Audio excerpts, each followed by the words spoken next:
Dilin siya ho. Nadilin siya niya, may cellphone. Ito, cellphone. Oh. Ano Ito ka pa, pa? oh. May sapatos. Nadilin siya. Ito pa. Yes.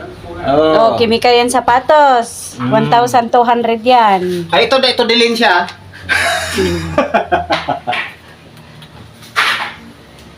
Ito pa. Oh. Chinila, so yan. Ay, ini dilin siya. Sako na eh.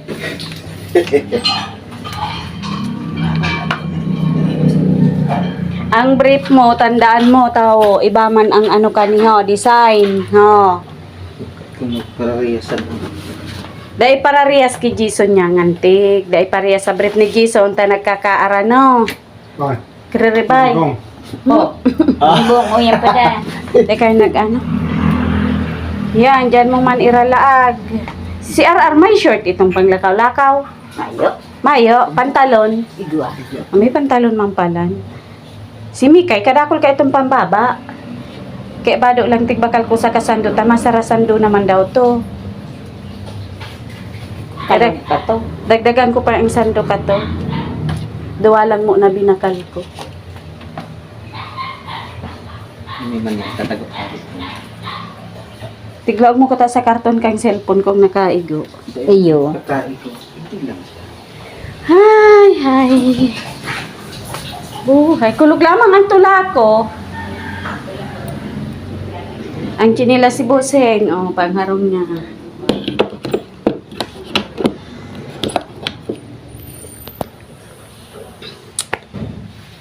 Taba. Ching.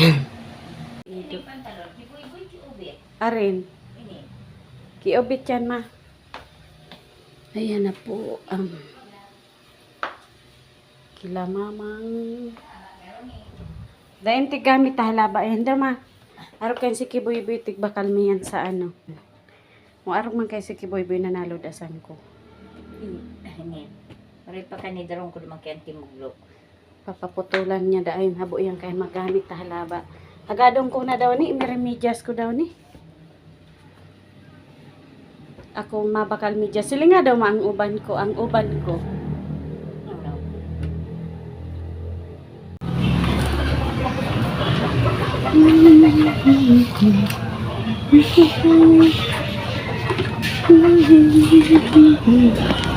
Marengan. Iyon silinaagan mong sabon.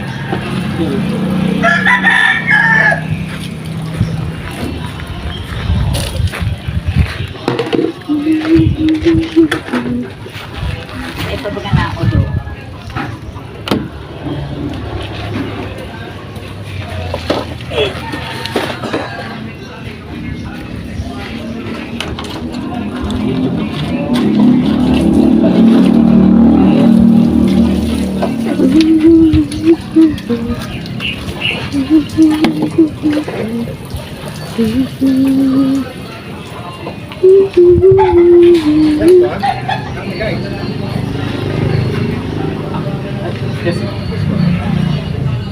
Easy da igdi sa ano value gate. Next time.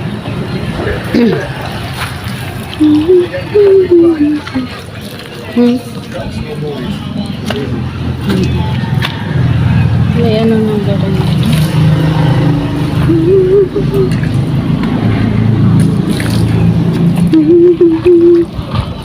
Nakabunyag ng pasiroma ang motor ano.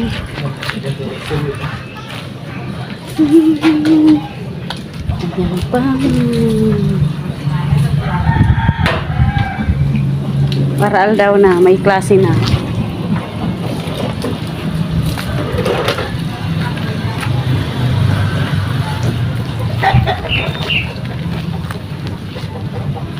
Ang ating palibot ay malinis na. At ang ating small na bahay kubo.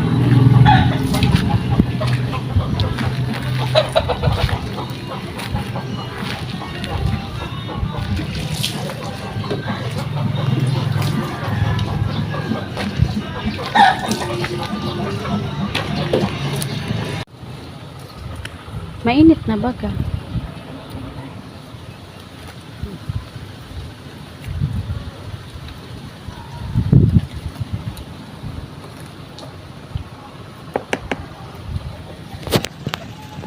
Ay. Nagsisigarilyo si si Topi, may sigarilyo. Da Topi, may sigarilyo si Topi.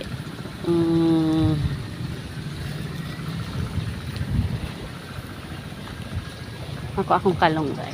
Matiritinola kita. Magtitinola tayo. Mangunguha tayong malunggay. Mangunguha tayong malunggay. Po. Ang okra daw, dahil tanin ipunla. Day na. Pinagsuta na sa daga. Ang talong yung video, pag-pangahon. Iyo po. Takadakol ka yan. Da. Nasa 70 garo yan. Day mga bus garo yan mabubuhay.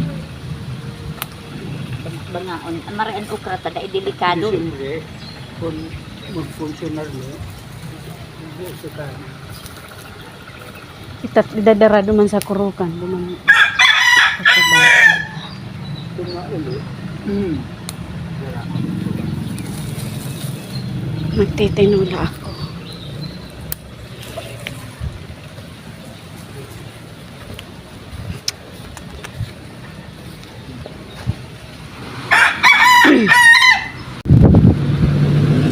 Hoy.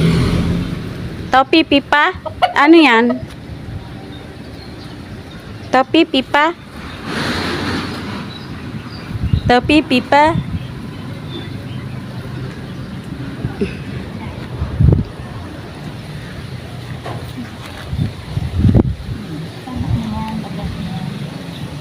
Katambuan sa naman. Hmm?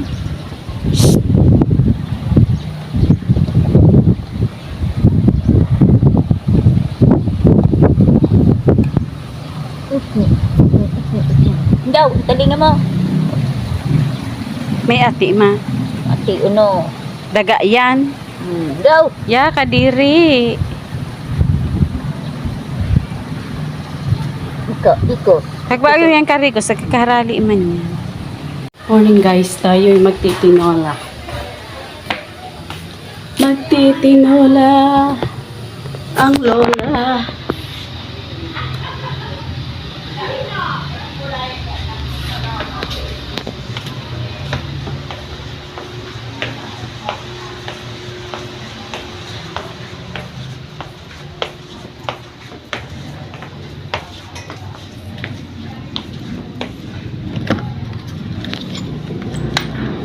Titinola tayo. Ang ating abubot dini ay sobrang kalat.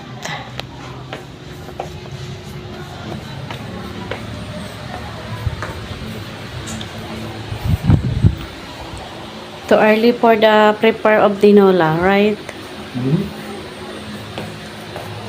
right. Ay. Too early. Alam nyo guys, mahilig ako sa ganito. Ngayon, di ko alam kung sinong nakabasag nito sa mga bata. Ay, inayos na ni Pusi. Ay, hindi pa. Di ko alam kung sinong nagkabasag niyan. Kasi lagi kaming wala. Mahilig ako sa mga angels. So, wala akong makita dito. Baka pag bumalik kaming, pupunta kaming Manila, ay makakita ako nito. Iipoxy daw nito. Ayaw ko ipatapon niya. Ayan, mahilig ako sa mga ganyan, yung mga maliliit. Yan, mahilig ako dyan. Yan lang nga ang nabili ko. At dito, ay wala na. Ito yung mga nabili ko. Mahilig ako dyan sa mga maliliit na yan. Pag umano kami, pag lumuwas kami ay bibili ako niya.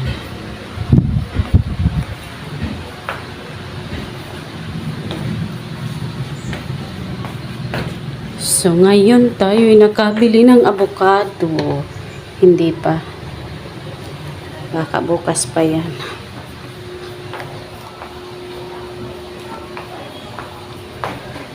Magpe-prepare tayo mag-tinola. So, makalat ang aming kusina kasi nga, hindi pa to tapos. Wala pa siyang, ito, hindi pa yan. Yung tiles namin, wala pa yan. Hindi pa naka-grout yan. Wala pa. So, bali parang ito pa lang. Ito pa lang sa lababo. Ito pa lang sa ano. May lutuan ang na tapos. Ngayon tayo ay prepare ng aking pantinola. Magtitinola tayo. Yan ang gusto ko. Naka-open lang kasi yan. O yan, open lang. Kasi napunta lang naman kami dito para pagka magluluto. Mas gusto ko magluto sa ganito, presko. Kaysa sa loob. Kukuha muna ako ng kutsilyo. Ayan. Kagabi ako ay ulam namin kagabi. Sabaw ng isda. So, minsan lang pala ako guys mag-vlog kasi nga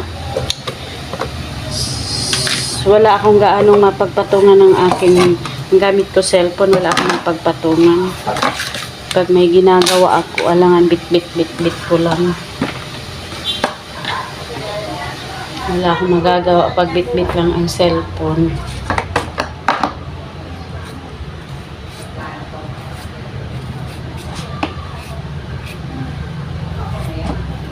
Ngayon, ayusin ko tong ayusin natin tong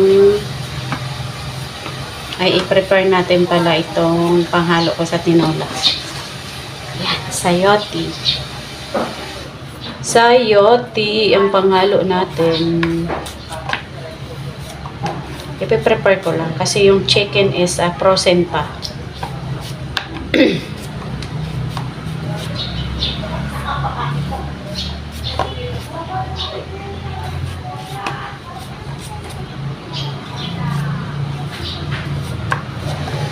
Minsan tinatamad na ako guys magluto.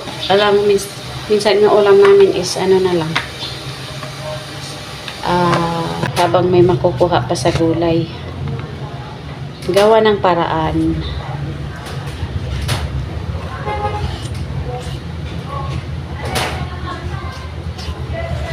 Mahal pa naman ang gulay ngayon.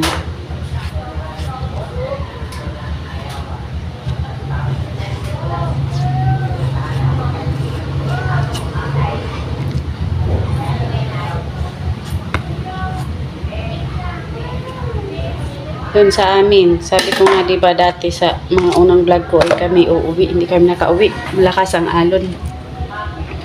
Hindi ko kaya bumiyahe pag ganyan ang alon. Tayo mamamatay sa kalagitnaan ng dagat.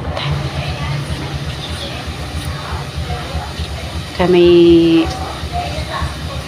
baka na lang, baka sa October na lang.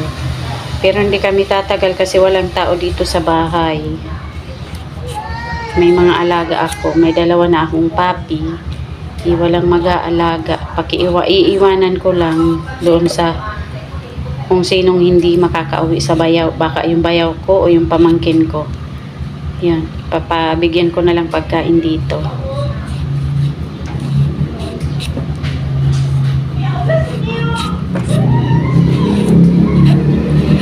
Diba ang hirap pagka may mga ka sa bahay, may aso, hirap iwanan pag walang magpapakain.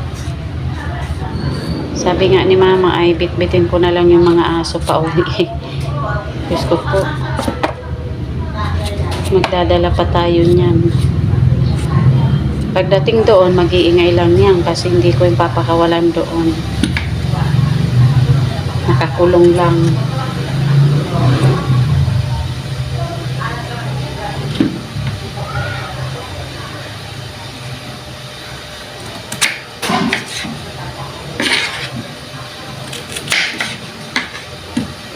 Si mama at saka si papa nagpupunla na. Bumili akong tawag dito, talong, nagpupunla. Sana makapabunga kami. Kasi sayang naman yung nilinisan doon, walang tanim. Kamatis wala, mahina.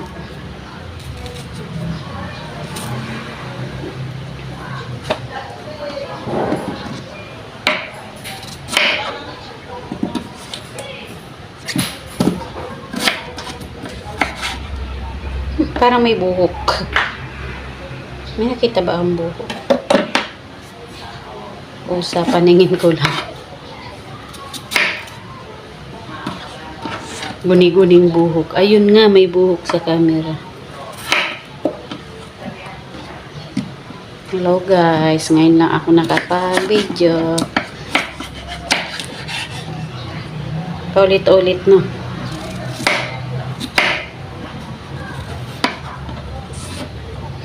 Sa labas kasi, pag nalabas kami, hindi ako nagbibideo, nahihiya ako. Kasi, baka isipin ng tao, may sira ulo. Nagsasalitang mag-isa. Saka sa mga grocery, bawal. Pag kami nag-grocery, hindi ako makapag-video. Ewan ko lang pagka nagpaalam kung papayag ang guard. Hindi pa ako nag-try.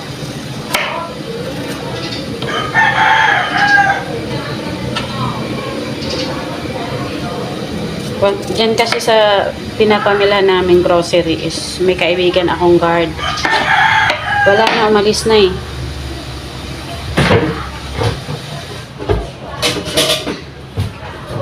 Pumunta atang Manila.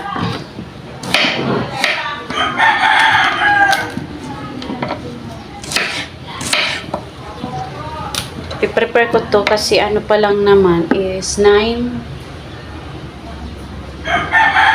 Hindi ko makita gaano.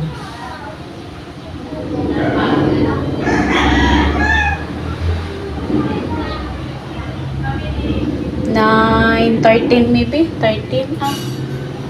9:17. I-prepare ko lang.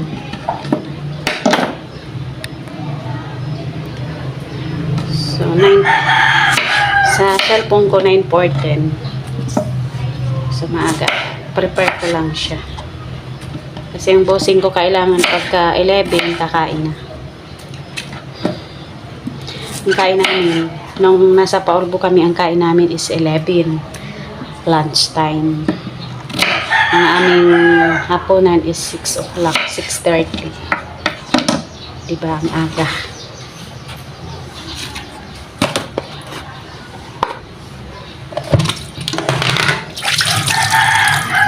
Frozen pa ang manok ko.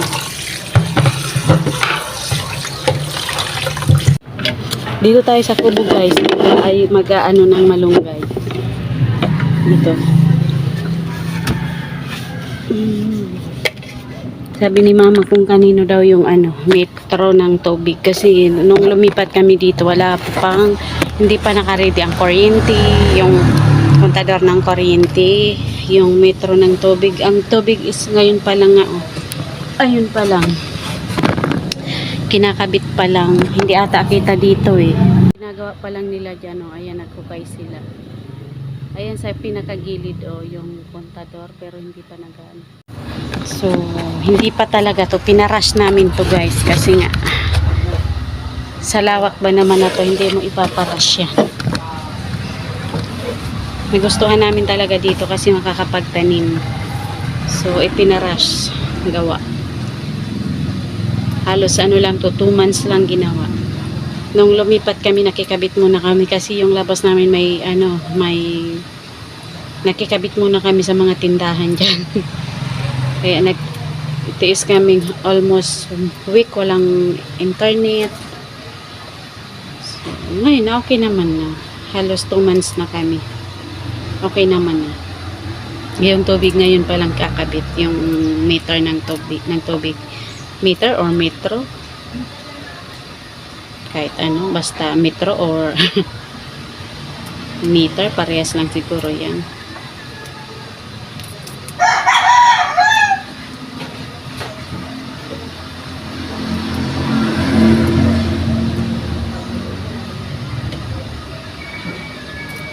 Tsaka dito, tingnan mo na kapag kami, provide ng bahay kubo. Provide. In-order namin itong bahay kubo. Kaya ito ang tambayan namin. So, medyo yan. Ito pala siya guys, ang loob niya ng aking bahay kubo. Ayan guys, maliit lang siya. O, di ba? May table na maliit. May balde akong basurahan sa ilalim. Ayan. Ayan yung motor ni Bunso. Ito na yung bahay, di ba? Mas malawak. O, ayan yung bahay namin. O. Tapos, ito yung palibot ng bahay. Hanggang doon, sa pinakadulo yan. Pinakang dulo-dulo pa. May taniman doon. Ito, parang 1 week pa lang tong bahay ko, Boneto. May solar tayong maliit. Ayan. Pagkagabi, yung mga papi ko dito sila natutulog sa ilalim. Ayan, inaakyat ko sila dyan. Kaya sa umaga may tambayan kami, dito kami nagkakapi. Sa tanghali dito rin, sa tanghali sa hapon. Minsan kumain kami dito, nagbodol fight kami, pero hindi ako na video gawa ng wala lang. So kaya ito pag walang bahay ko, walang tambayan. Diba? Hindi naman to maritisan, hindi inuman. Tambayan lang talaga. Bawal ang inom sa amin. Tubig. Yan. Ay, oo pala. Mga ano lang yung red wine. Pero, nagiinom ako ngayon guys. Walang alcohol. Yung May, diba? Walang alcohol yun. Yun. Nainom akong May. Pero pag may mga alak-alak na, tatakas tayo. Kasi, di ba, pag iinom tayo, kaya tayo lang naman nakakaramdam ng katawan natin, aabusuhin natin. Nagiinom ako dati, guys. Sabihin ko sa inyo. Nagiinom ako dati. Grabe ako sa alak. Nagkasakit ako. Yun. Tumigil ako. Nung nagkasakit ako, siguro sa mga 5 years na ako ang hindi natikim ng alak talaga. Yung May, kaso non-alcohol, pinipili ko naman. Pag yung mga ano na, mga sunmig, di ba may sunmig apple, niyayaya nila ako, ayaw ko. Kasi yung pag nakatikim akong parang may alcohol, iba pakiramdam ko. Hindi lang sa nagkasakit ako guys. Pag nakatikim ako may alcohol na iniinom, is parang may apoy ang katawan ko. Sobrang anong tawag niyan? Iniinitan ako. Hindi naman ako pwede maligo gawa ng pag nagbabasa akong nakainom lalo akong nalalasing. Excuse. Kaya hindi ako naliligo, hindi ako nagbabasa. So, last na inom ko ay MP Lights. So, hindi ako pinatulog. Sobrang init pakiramdam ko. Grabe talaga. Parang nasa apoy ako. Tapos, doon na nag-start yung high blood ko. Simula nun, yun na nga, sabi ko 5 years na. More than 5 years, hindi na ako natikim ng alak. Nagnininang ako sa kasal, natakas ako kasi 'di ba? Ang iba kahit ayaw mo pipilitin ka. Hindi talaga kahit anong gawin nila, kahit anong sabihin nila, hindi na ako. Kasi ako rin lang naman ang nakakaramdam ng sarili ko, 'di ba?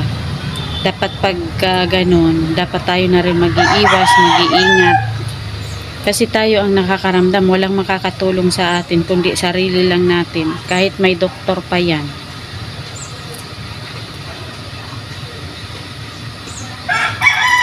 Ang hirap pag nagkasakit. Pag may sakit pa naman ako, yung parang inip na inip ka, hindi ka makakilos. Wala kang ginagawa. May gusto kang gawin, hindi mo magawa. Kaya umiiwas na lang ako. Kaya kahit anong sabi ng iba dyan, nagbago na ako, hindi na ako umiinom. Kaya minsan nga sinasabihan ko sila, wag nyo akong papainumin, ako'y mag-ano sa inyo, magkukwento na lang. Pero pagdating sa alak, hindi na. Ayaw na talaga. Kasi sabi nila, pag alkoholik ka, hirap nang itigil yung bakit ako manginginom na itigil ko naman. Nagnganga ako guys, naitigil ko.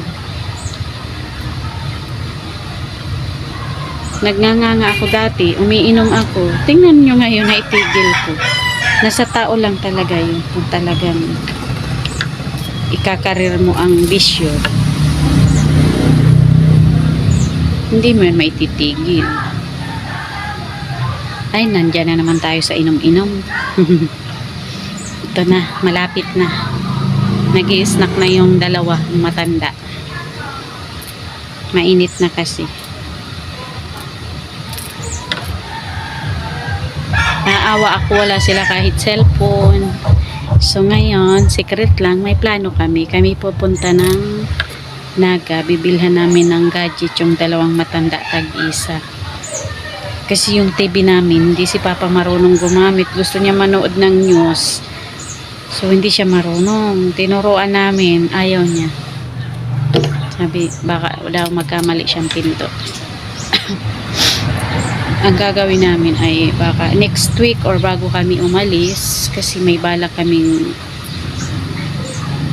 pumunta sa mga bata. Wala kasi dito yung mga anak ko. Nasa Laguna, nasa Manila yung isa. Is si mama sa kasi papa may iwan dito, pupunta kami doon, bibisitahin namin yung mga bata. So bibilhan namin sila ng gadget tag-isa. Sabi ko, para walang away, tag-isa. So hindi namin sinasabi sa dalawang matanda na bibilhan namin sila ng cellphone. Wala silang cellphone guys. Yung mama at papa ko, wala silang hindi sila nangarap magkaroon ng ganyan. Ang importante sa kanila is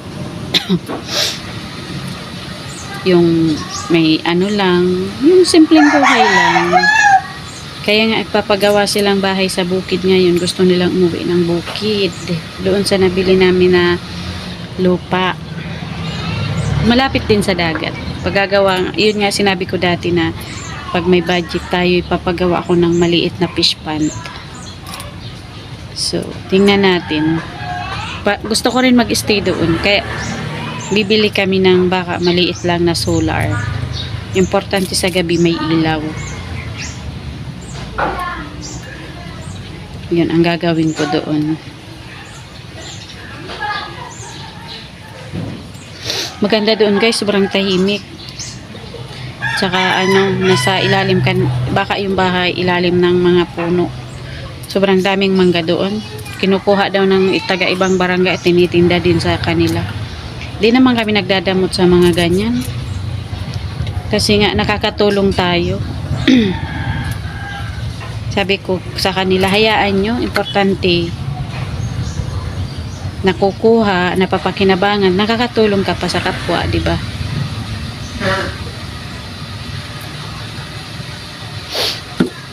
Ako hindi ako madamot. Basta't kaya ko. Wag lang yung wag lang naman yung nyug na kinukupra namin. Pwede manguha, panggata, pero yung ibibinta na, yun, kasi pinagkakakitaan din namin yun. Ako nga, nagtsatsaga magtulong magbalat ng nyug eh. Naghahakot kami guys. Minsan, pinapasan ko, minsan nasa 15 perasong nyog, hindi pa balat yun. Pero enjoy. Yun ang buhay natin sa bukid. Kaya gusto kong umuwi doon. Baka makagala tayong October sa bukid.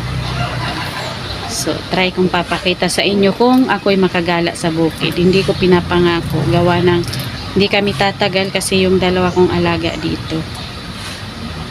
Wala nga ako mapag-iwanan. Hirap pagka may alaga sa bahay na mga tuta.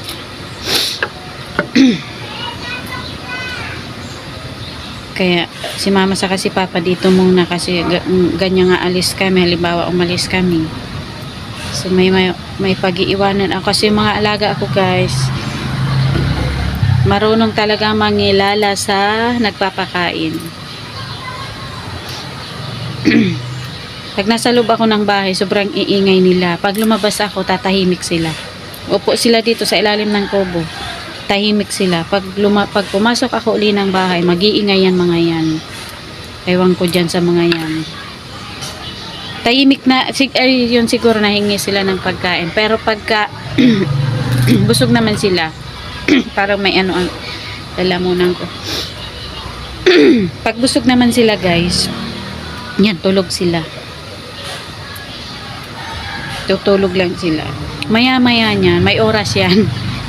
Mga 11, mag-iingay na yung mga yan. Pero nakakatuwa. Natutuwa ako may alaga.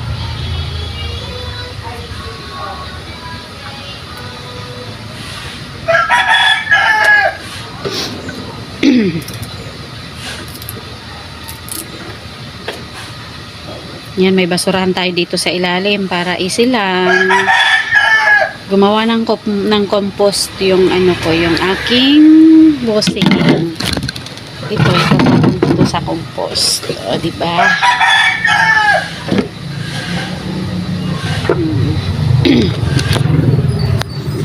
Ating basurahan, diba? Easy lang. Nakapaggawa na tayo. Ayan na, gising na naman sila.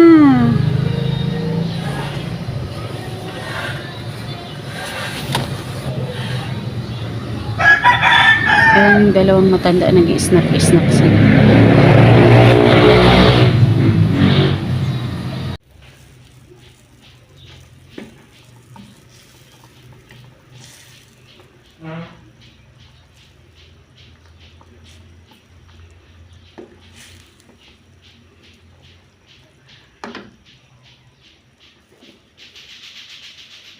Tinola.